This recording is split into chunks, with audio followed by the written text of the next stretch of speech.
This is not breaking news. This is not a scandal. This is not about one person. This is about what happens when a state discovers it can disappear its own violence, not erase it. Just delay your ability to see it. Because when information goes dark, something else turns on. Decision-making speeds up. Restraint disappears. And the cost of force drops to nearly zero. You are not watching chaos. You are watching a system test a theory that if enough pressure is applied, fast enough, and quietly enough, resistance can be made temporary, invisible, manageable. If that theory works even once, it does not stay contained. It becomes a template. That's why this matters beyond borders, beyond ideology, beyond tonight. Stay with me. Because the most dangerous part of this story is not what is happening, it's what is being learned. And what comes next builds directly on that lesson. What actually controls this system now is not ideology, not loyalty, not even fear. It is speed, the ability to move faster than scrutiny, faster than verification, faster than consequence. When a state can compress decision, action, and denial into the same night, power changes shape. Authority no longer needs persuasion. It only needs timing. The blackout is not a side effect. It is the control surface. Because once visibility is removed, violence stops being a risk calculation and becomes an operational tool. No debate, no delay, no record that can't be argued later. This is why personalities don't matter here. Leaders rotate, institutions persist. What matters is that a system has learned it can trade short-term brutality for long-term stability. If the window is small enough and the silence is deep enough, and once that lesson is internalized, it does not unlearn itself. It looks contained now, local, specific. But that assumption is already cracking.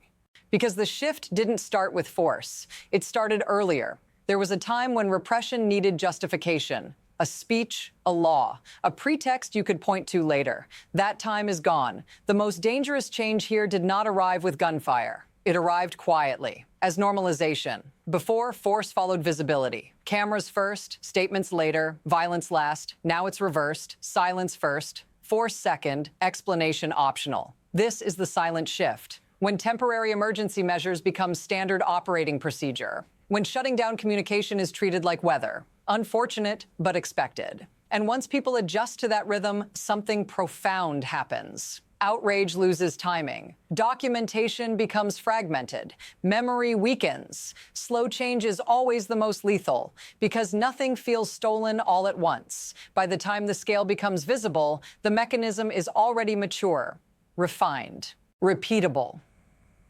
What you're seeing now didn't begin this week. It's the result of rehearsal. And rehearsals only exist because someone plans to perform again. Which brings us to the first shock. Not as a turning point, but as proof. For a brief window, the system slipped. Not because it chose transparency, but because hospitals can't erase wounds. Doctors began describing something that didn't fit the script. Injury patterns changed. Not crowd control, not dispersal, military-grade damage, machine gun trajectories, war wounds on civilians. And it happened during the same hours something else vanished. The network, the signal, the outside world. Hospitals flooded faster than they could adapt. Operating rooms overwhelmed. Bodies arriving faster than names. Official channels acknowledged deaths. Quietly, in smaller numbers. But even partial admission matters. Because once a system concedes loss, it exposes scale. This wasn't chaos, it was sequencing. First, remove visibility. Then, replace police with forces trained for enemies, not citizens. Then, accelerate. If you're still here, pause for a second, because this is where the story stops being about protest and starts being about design. The killings are not the message, they are the measurement.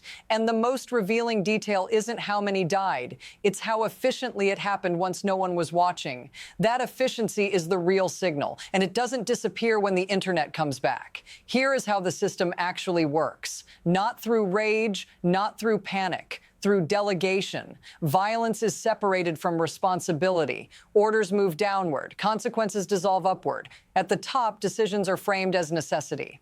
Stability, survival. Below that, execution is outsourced to units designed for combat, not restraint. Those units don't ask why. They ask how fast. And the damage doesn't stay with them. It moves outward. Into hospitals, into families, into silence. Who benefits is simple. Time is bought. Control is reasserted. Momentum breaks. Who absorbs the cost is quieter. Doctors who document instead of sleep. Families who search without records. Citizens who learn that visibility is conditional. This is not improvisation. It's a mechanism refined over years. And once activated, it creates a feedback loop. The faster it works, the more tempting it becomes to reuse. That's the danger, because systems that discover efficiency rarely stop at one deployment. They test again, and then again, which is why what followed was not restraint. It was escalation, and it happened faster than anyone expected. Everything speeds up here. Decisions shrink to hours, then minutes. Arrests multiply. Processing disappears. People move straight from streets to cells. Language hardens. Protesters become threats.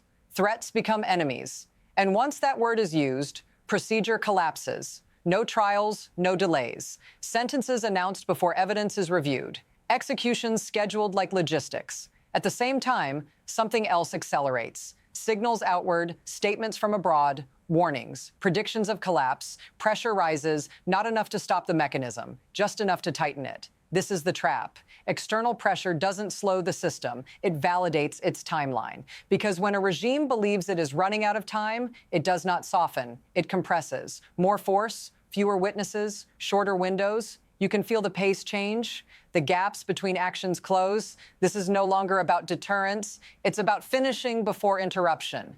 And that tells you something critical. The system is no longer trying to manage dissent. It's trying to outrun consequence. And once a system starts running, it rarely stops on its own. The question isn't whether this continues. It's what breaks first when it does. At this point, it reaches you, not emotionally, operationally.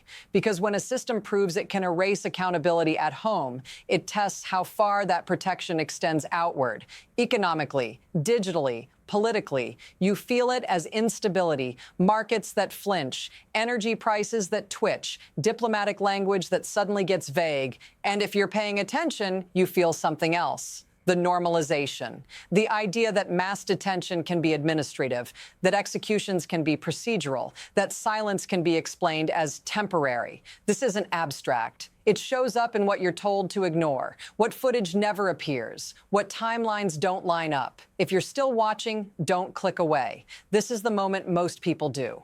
Because this is where the story stops feeling distant and starts feeling uncomfortable. And discomfort is expensive. So pause here, because what happens next isn't about one country absorbing pressure. It's about whether the rest of the system adapts to this model or resists it. And that decision is already in motion. What happens next doesn't stay contained. Because systems don't exist in isolation. They trade, they signal, they watch each other. When one state proves it can absorb condemnation and continue, others take notes, not on ideology, on tolerance thresholds. Energy routes don't pause for ethics. Supply chains don't wait for accountability. Diplomacy learns to speak around bloodshed instead of through it. And that creates ripples, quiet ones. Partners hesitate, but don't withdraw. Statements sharpen, but contracts hold. Punishment is discussed, not enforced. This is how normalization globalizes. The lesson transmitted isn't brutality, it's survivability. That you can endure outrage if you move fast enough. That economic entanglement buys time. That visibility is optional if leverage exists.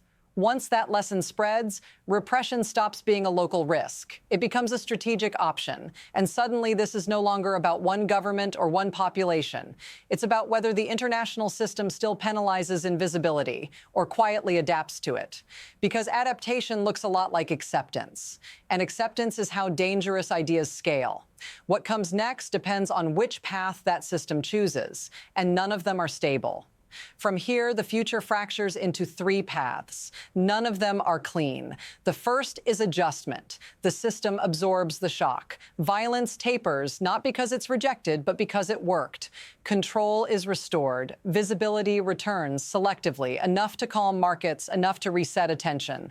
The mechanism remains intact, waiting. The second is erosion. Pressure persists. Sanctions bite unevenly. Internal leaks multiply. Compliance weakens at the edges. The system keeps using force, but each use costs more than the last. Legitimacy thins, not collapse, decay. And then there is rupture. The path where compression goes too far, where speed outruns coordination, where internal defection outpaces repression, where the very tools designed to erase accountability expose it instead. No one can say which path dominates, because systems don't choose futures deliberately. They drift into them based on incentives. Right now, all three are active, overlapping, unstable. That's the danger. Because the most volatile moment isn't collapse. It's indecision under acceleration. And this system is accelerating, which brings us to the final question. Not about what will happen, but about what happens if this works. If this works, you won't hear about it the way you expect. There won't be a declaration. There won't be a headline that says the line has been crossed. There will just be a quiet shift in what becomes permissible. Shorter blackouts, faster responses, less documentation, more confidence that consequences can be delayed long enough to stop mattering. And once that confidence settles in, it doesn't belong to one government. It becomes part of the operating environment. This is not about outrage. Outrage is loud and temporary. This is about learning, about which tactics survive contact with the global system. Because systems don't repeat what is condemned. They repeat what is tolerated. So don't look for resolution here. There isn't one yet. Look instead at what is being tested, what is being normalized, what is quietly being filed away for later use. If you want to understand what comes next, not just here, but everywhere this logic might travel, you'll need to keep following the mechanism, not the moment. That's where the danger actually lives, and that's what we'll look at next.